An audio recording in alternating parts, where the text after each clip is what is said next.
Welcome to episode 4. This is where Formula One takes a different turn, where power and rivalry begin to define the sport. There was a moment in Formula One when the cars became too powerful, not just fast, unpredictable, hard to control, almost violent. By the late 1970s, Formula One had already changed. Cars could stick to the road. Engineering had taken over. Speed was no longer a mystery, but teams wanted more. They always do. This time, they found it in something small, turbochargers.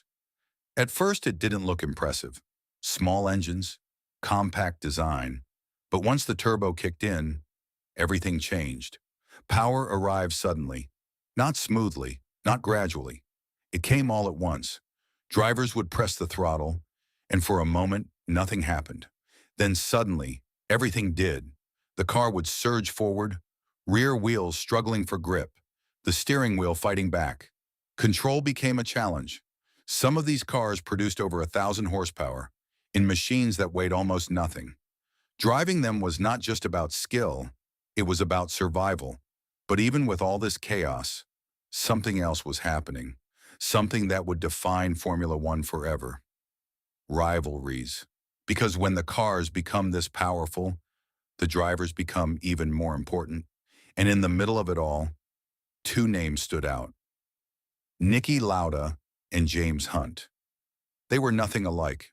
Lauda was calm, precise, always thinking ahead. Hunt was different, aggressive, emotional, unpredictable.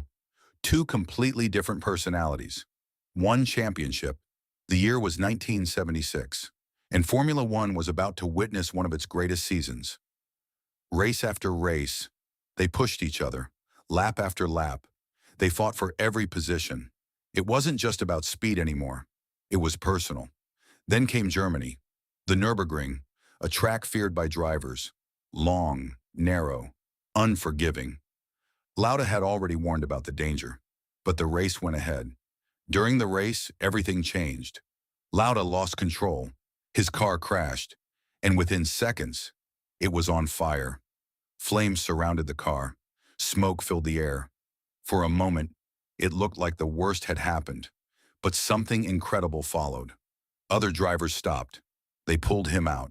They saved his life. Lauda survived, but the injuries were serious. Severe burns, pain that most people could not imagine. For many, that would have been the end, but not for Lauda.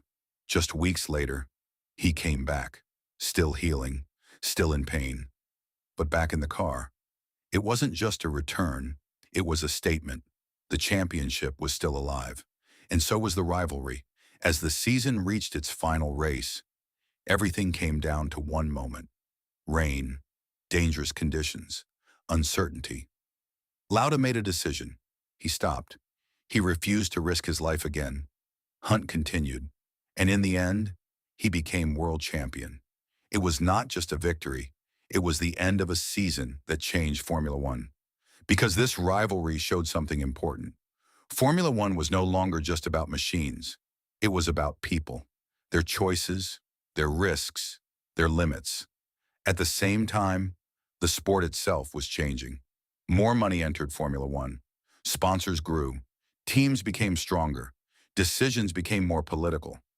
Formula One was becoming bigger than racing, and with more power came more control. The balance of the sport was shifting again, because now Formula One had everything: speed, technology, rivalries, money. And the next era would take all of it even further. New drivers would arrive, new rivalries would begin, and one of them would become the greatest battle Formula One had ever seen. The story continues.